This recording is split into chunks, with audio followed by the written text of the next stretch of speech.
Hammaga xayrli kun. Demak, sizlar bilan savollarga javob boshlaymiz. Bugun narsaning ham zo'r qizlar energiyaga to'lib kelganman.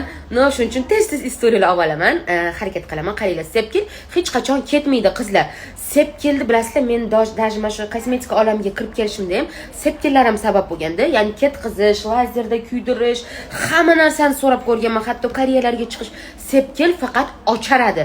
Sepkilni faqat ochartirib yurish mumkin. Sepkilni piyozini kuydirish, unaqa narsa ko'plar o'tgan kun ham yozda lazerda kuydirish mumkin emas qizlar.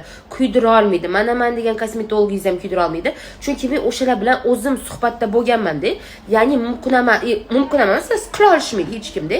Sepkil vaqt o'tishi bilan o'zingiz mana hozir ochartirib yurasiz va yoshingiz qancha ketgandan keyin o'zi umuman olganda kimlardadir ocharib ketadi. Misol uchun ayamlarda ham sepkil bo'lgani uchun ocharib ketadi. Sepkilli yuzlar doimo ochartirish uchun tarkibida shunaqa ingredientlari bor narsalar ishlatish kerak. Sizga hozir bundan keyingi istoriyamda ko'rsatishga